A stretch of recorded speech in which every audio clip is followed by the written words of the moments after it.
Hello and welcome to Product Bite-Size Series Episode 1. Today we're going to be speaking about measuring the impact, the outcomes and additional revenue from your campaigns, and the way to do this is through incrementality testing. So your presenters today are myself, Joanna Evenden, who works in the product team at Crimtan, and with us we've got Lauren Crosby, our Client Services Director. Before we go into incrementality testing, we're going to have a quick overview of Crimtan, just in case you're not familiar with us or our offering. So we are a programmatic media partner specializing in lifecycle marketing with a full omni-channel approach.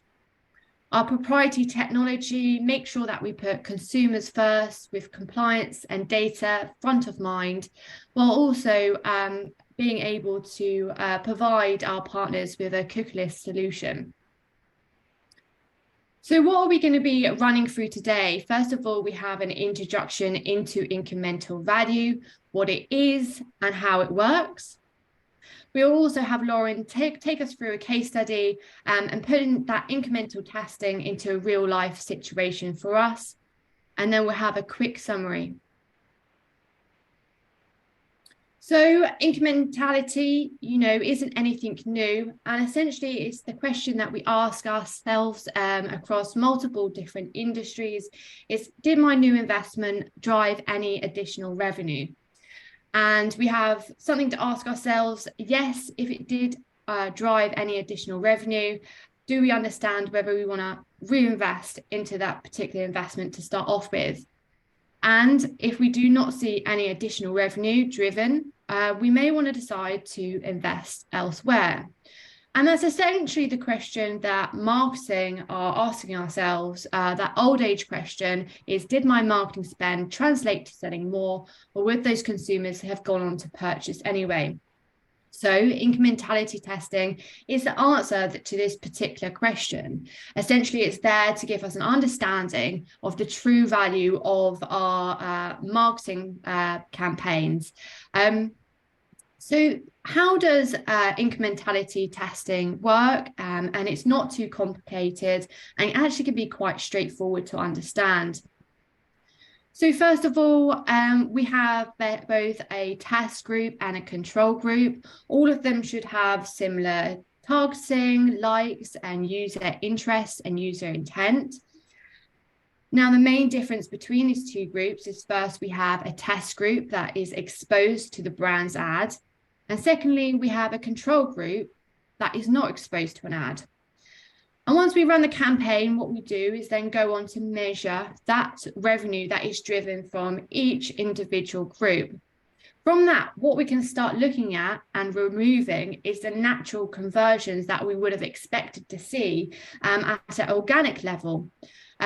So what we can start looking at is actually the only incremental additional revenue that we've driven through that particular display ad that we've driven.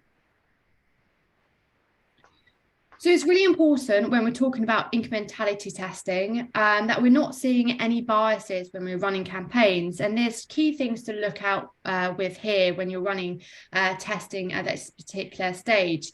Is you need to make sure your test and control group have a similar target audience. And also you need to really make sure that they have the same user behavior.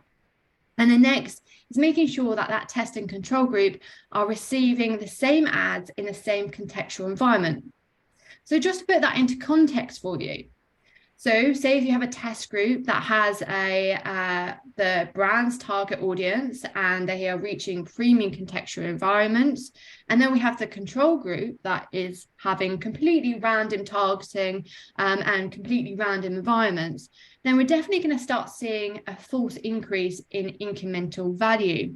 So that just highlights the importance of actually having a very balanced test and control group. So there are other ways of measuring incrementality in the market. So first of all, we have a post-campaign or post-hot campaign of what would be called. So what you look at here is viewable ads in comparable with non-viewable ads. And there are some positives of this particular way of testing. So first of all, you don't have to spend any additional money on control groups. But one of the things to take in consideration that test and control groups are not always balanced in audiences, and these uncontrolled factors actually may start affecting your results.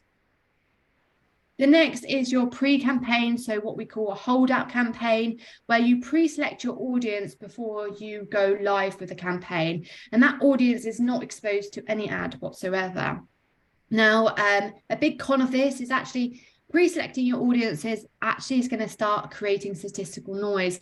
This means that it can create unexplained variability, and also that reduces the accuracy of your results as well. So something to take into consideration. So now we've gone through the introduction of incremental value, how it works, ways of doing it, and biases that you can see in the industry. Let's move on to a real life case study by Lauren, who will take us through her particular client that she's worked on. So Lauren, could you talk us through appliances online for anyone that's not familiar with the brand, and also the key objective of the campaign? Sure. So Appliances Online is an online retailer who specializes in home appliances, white goods, and electricals. They operate mainly in Australia, only in Australia, I should say. And the campaign objective was just to have the maximum ROI. Great. And sorry. And what was the campaign strategy for this? So we ran a full life cycle campaign with dynamic creative. So that meant that we were running for all stages of the customer life cycle. So for new users, people who had never been to the site before, we break those out separately and have separate strategies. We have convert, which is users who have been to the site but not yet completed a purchase. And then we have grow, which is existing customers, people who have already made a purchase and might want to make a upsell, a cross-sell, or a follow-up purchase. Oh, that sounds great. And what was the performance like for this campaign? So we had very strong results for this campaign overall. We had a really great ROI of $334. The incremental ROI test was running alongside the campaign while we ran it, which was actually able to sort of show what the site's baseline ROI was, and showed that we had a really positive incremental ROI of $63.70. So this is revenue that would not have come through to the site without our campaign having been active.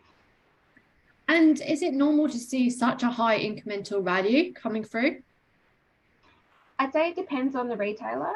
FMCG, for example, they have a greater market saturation, so we tend to see sort of lower ROIs and a lower incremental value. But for a retailer like Appliances Online, where it's big ticket items, but things that every household has, I'd say these are really strong results. And was there any other key insights from the campaign that you'd like to tell us about?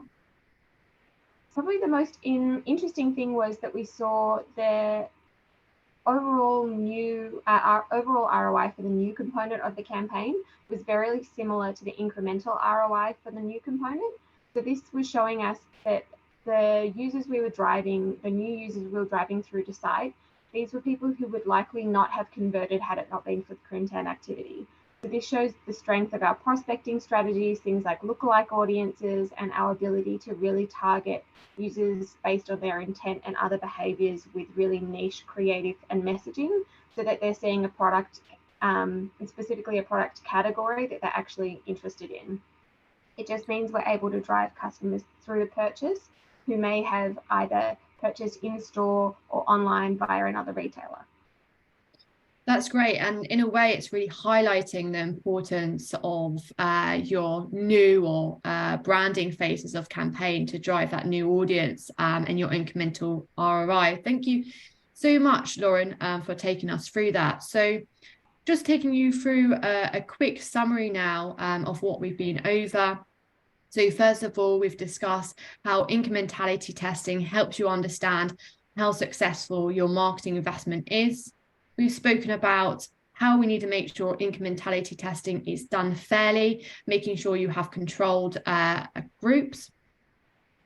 And also looking at what potential strategies for particular clients you may want to be investing in to drive the highest incremental value as well. Thank you guys for listening and joining. Please do feel free to join us through our next bite-sized series, which is episode 2, which will be on insights. Thank you.